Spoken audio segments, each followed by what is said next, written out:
Thank you for joining us at the Generation Green 2021 Youth Conference. My name is Mohammed. I'm a youth stakeholder and I helped put this conference together. This session is brought to you by Amar Kumar, a consultant at Ethan Source. Amar will be presenting a session on how to lobby politicians on reducing greenhouse gas emissions. This activity is best conducted outside of the conference, so take notes and enjoy. Hi there. Welcome to the workshop for how to lobby politicians to reduce greenhouse gas emissions. My name is Amar Kumar, and I am one of the chapter leaders in the Halton region for Citizens Climate Lobby. And what we do is we lobby with politicians to put an effective price on carbon. And I'm happy to be here to chat with you. And I'm sorry that it couldn't be in person, but I still want to provide you a good workshop if I can. And this is something that you can do remotely. So, usually, what would happen during non COVID times is everyone would be at tables, about 5 or 6 people, and you would role play pretending that you're doing a lobbying session. One of you would be a politician that you're lobbying, and the others would be lobbying that politician to meet with them to discuss what you're there to discuss, what you're there to ask. And so now, because we're doing it virtually, it has to be more of this platform where I would describe what you would do in the workshop. And then if you could gather with 5 or 6 of your friends over Zoom and you could practice this bit by bit. So I still want to teach you the activities that you could learn for lobbying and practice in real time with your friends. So I'm going to go into some tips first for talking to politicians, and I will go through each exercise for what you'll do. So at that point, you can pause it and take it away with your friends to practice some of these activities. So the first tip when talking to a politician is just relax. It's just a conversation. Maybe the idea of talking to a politician can be intimidating, but it doesn't have to be. It's a conversation like any other, and that would set the tone for a more relaxing conversation. Second point is have a clear and actionable ask for politicians. So what this means is this is something that they can put into a bill, something that they can make actionable. So an example of what's not a good ask is to do something about climate change. So that's very ambiguous. That's not something you could put into a bill. And even if the politician is really bad with addressing climate change, in their head minds, they might think that they are doing plenty to address climate change. So something very actionable, and I'll go through an example of what that is um, in a subsequent slide. The third point is to research the politician. So every politician has a Wikipedia page about them, and you can use that to research a bit about where they stand on different topics, what they um, their faith, where they grew up, things like that, to understand a bit about them. And it's also a way to understand who your audience is, so you can cater the conversation to be of what they're most interested in. The fourth is to ask good, open ended questions to get the politicians to talk about your ask. So, when you're talking with a politician, many things can happen. One thing is that they might go off the topic of what you're talking about to talk about what they care about the most, or they might stay very quiet. It could also be a free flowing conversation, but it could one of these two things could happen as well, that they might be quiet or they might go onto a tangent of their own, and maybe the whole time could be spent on that. So the benefit of asking good open ended questions is that if they're more shy, if they're more reserved, good open ended questions can help open the conversation up. And if they're moving the conversation to an agenda that they care about that's away from your ask, open-ended questions can bring you back to talking about what you're there to talk about. The fifth point is to shut up, listen, and take good notes. So, because we care about the environment so much, and because you're going to care about your particular cause very deeply, I'm sure you have a lot to say about it. But what you want is for the politician to do most of the talking. The reason is that you want to capture the pulse of where they stand on things and maybe where other politicians might stand on things too, so you can see what's happening um, in Parliament. So the purpose of taking good notes is, for example, a citizens climate lobby. After every meeting, you submit those notes. They go to the Canadian office of Citizens Climate Lobby, who then digest information about what could be coming down the pipeline for the uh, on Parliament Hill, or it could be a sense of where a certain party stands on a topic. So this is a very valuable tool as you meet with a politician to discuss whatever you'd like to talk about. The second last point is don't bring conflict into the room. It's natural to be angry, but let it go for the meeting. So we're all mad that there's more done to address climate change, and that anger can poison a conversation if you bring it into the room. So although you're angry, just try to let it go and have a real conversation with the politician to find where you have common ground. And that goes to my next sub point, is to minimize debate, find common ground and build trust. I'm sure there's a million things that you disagree with the politician on. But when it comes to your ask, find the thing that you can agree on. Find their reasons for why they would like your cause. That goes back to researching the politician, finding things of interest that would interest them, bring that into the conversation, and that would make the lobbying session far more fruitful. Last point is to remember that it takes multiple meetings to build trust. Ideally, we'd like to go in the meeting, sell the politician on our idea, and that's that. But the truth is, it takes multiple meetings to build that trust. And that's what's more important than any one cause, is to build that relationship so that you become a trusted asset. Okay, so like I said, in non-COVID times, you would all be sitting at a table and you'd be at tables of about 5 or 6. And I would bring up an activity and that you would then take it away with your team to work on. So I'm going to break down these activities bit by bit so that if you wanted to meet with 5 or 6 friends to go through this exercise, you could do that by watching this presentation, pausing it at certain times, or taking screenshots, or whatever works best for you. So the first activity I want you to do is the ask. For this activity, I give 3 minutes, but you can take longer if you'd like. So for this exercise, you don't have to figure out the ask. I put the ask here so that it can be so that you can learn for this exercise. The ask is to increase the national carbon price until it reaches at least $210 per ton of carbon by 2030. So some of you might not be familiar with the details of the Canadian carbon price. Right now, they have it going up to $170 per ton of carbon by 2030. So this ask is to bring it to at least $210 per ton by 2030.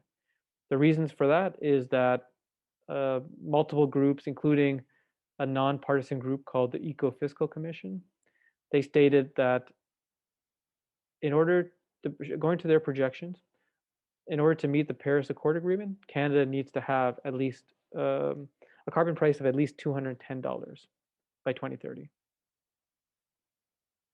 You don't have to know all the details about this policy, but for this exercise, here's a framework that you can use. And to think about it for your own cause, think about what your clear and actionable item would be. Again, an example of a bad actionable item is to do something about climate change. And like I mentioned, for this exercise, you don't need to know all the benefits of the ask. This is just to kind of get the conversation started. And for the exercise, you can make up things. So at this point, take 3 minutes to work with your friends on figuring out what your ask is. To talking about it to make sure everyone is clear on what your ask is. The next activity is to plan your roles. Find out who is who in the lobbying session. And this could be 2 minutes or it could be longer if you need it. So this is the point where you would get in groups of 5 or 6, but I'm sure you've set that up already. So here are some of the roles. The first one is the politician themselves. So in your group of 5 or 6, one person is going to be the politician. The rest of the people will be lobbying with that person. So whoever you are, the politician, start thinking about which politician you're going to be. It could be a real politician, it could be a fake one, it could be a friendly one, it could be a difficult one, it could be whatever political party, it could be whatever stand on climate change. So just to plant the seeds, think about now. Another role is the group leader. So in every meeting, there should be somebody who's a group leader who facilitates a meeting to make sure that all your points are covered and allows everyone to talk. It can be a very challenging meeting. That doesn't mean that the group leader talks more. That just means that to make sure that the meeting is facilitating through so that all of your points that you want to cover are covered.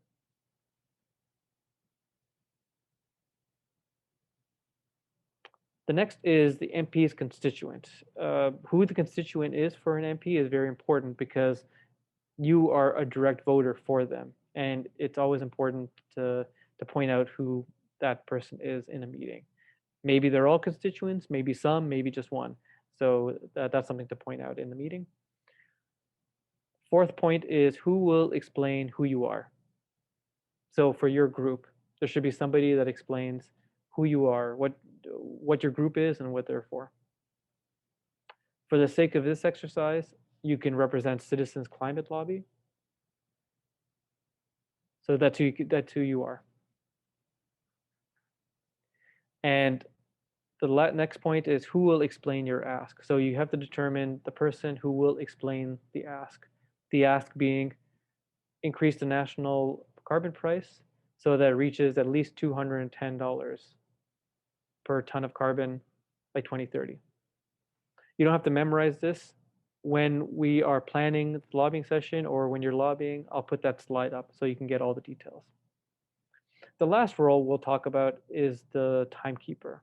So to be respectful of the politician's time, at the beginning of the session, you would find out how much time that they have, and when we're 2 minutes before the meeting is ending, you can point out this so that it shows that although the conversation is going great, that you are going to be respectful of the time that they said.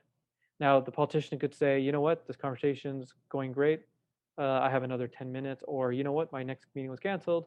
Let's keep going, and that's fine. But if they don't say that, end the meeting at the appropriate time. So now take 2 minutes or 4 minutes to talk amongst your group to decide who is what role. Okay, the next thing is that now that the politician has been established, now is the time for that politician in your group to describe to the other members who you are. So again, the politician could be real or fake, friendly or difficult, anything that they want. As a politician, you don't have to know all of the answers. You can make up stuff. This is just to practice lobbying. For this exercise, the content doesn't matter. So if you could pause now and take 2 minutes or more if you need it for the politician to tell everyone else in the group who you are.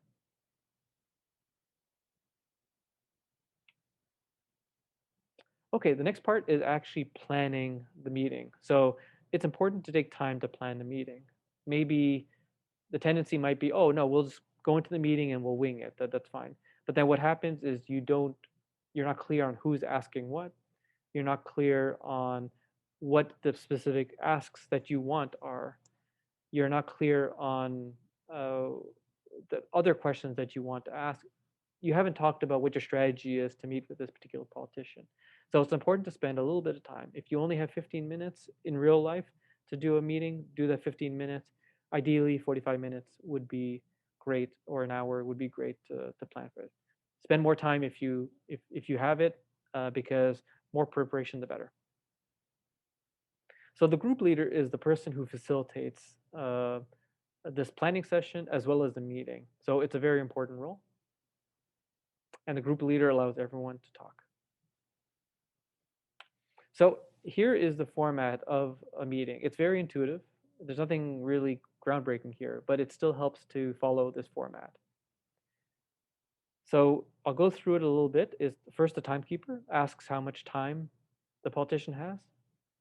In real life, like I mentioned, it could be anywhere between 15 to 45 minutes. It all depends on the politician, how much time they have.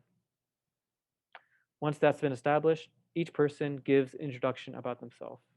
In real life, for a real MP meeting, that would be a 1 minute intro where you could go into your name, your city, why you're there, what why you're in that room, what you care about.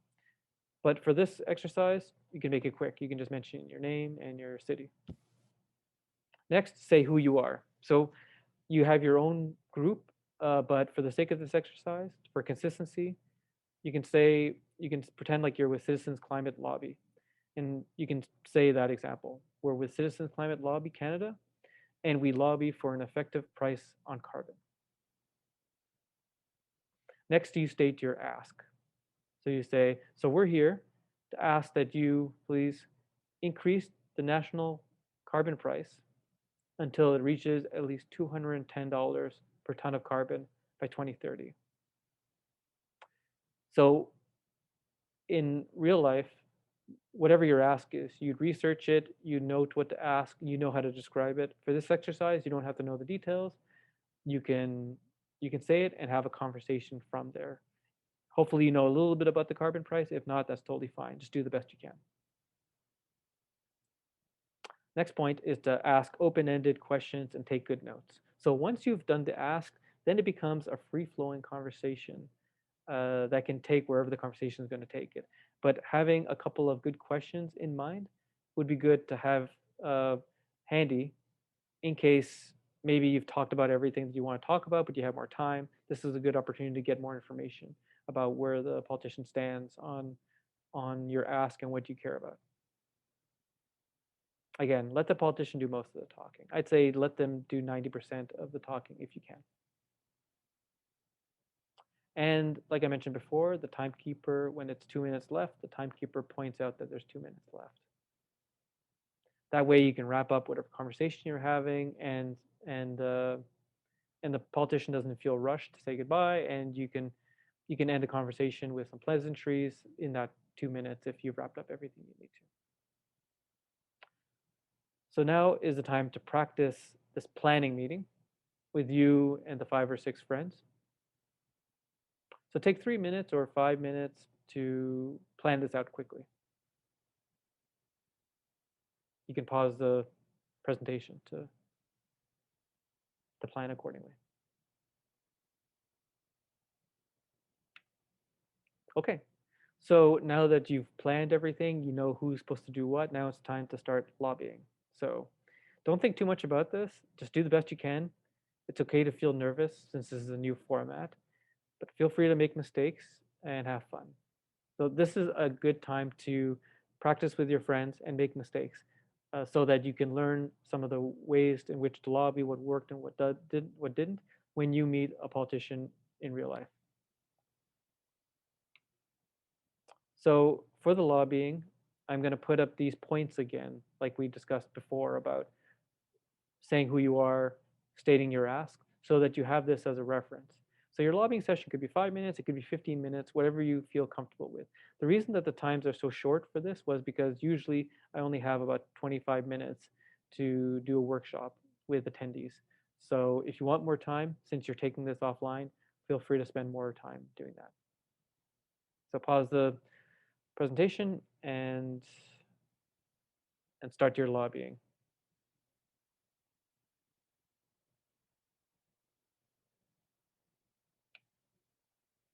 Okay, great. So I hope this is strange times. Sorry that again. I'm sorry I can't be there with you in person to uh, experience the whole thing with you and to ask any questions afterwards that you might have, or even to hear your experiences that of lobbying and what you learned about it and just what your thoughts were. But as a next step, if you liked the presentation, if you liked the workshop, if you found it kind of fun to lobby your MP, if you see the value in it, you could attend a real meeting. One way is to consider joining Citizens Climate Lobby. We meet with politicians all the time. I met with my own politician, MP Damoff. She's the politician for Oakville, North Burlington. She's fantastic. And if you wanted to, we were always meeting with other politicians. This could be across Canada. It could be politicians in BC or Nova Scotia. So if it's something of interest to you, feel my email is there. Feel free to reach out to me, or you could also visit the Citizens Climate Lobby website at canada.citizensclimatelobby.org. If you like lobbying, but you're not interested in joining Citizens Climate Lobby, you could still learn a lot from our website if you want to get resources on lobbying. So if you go to the Canadian website, canada.citizensclimatelobby.org, or you could Google Citizens Climate Lobby Canada, and then go to the resources on the menu bar, go to the resources, and then choose, search for lobbying toolkit. And there you can get a lot of information about the notes for lobbying, tips and tricks, lots of different resources there to help you with your journey on lobbying. So again, I hope that this presentation was useful. Sorry I couldn't be there, but good luck. And I hope to talk to you soon. Next year, I hope to do this in person where I can see your faces. Great. Okay. Thank you very much. Thank you so much for listening to Amar Kumar talk about how you can lobby politicians on reducing greenhouse gas emissions. If you want to take climate action, don't forget to register for the project launch. You can find the registration link on the main page. And of course, feel free to reach out to Amar if you have any questions about today's activity.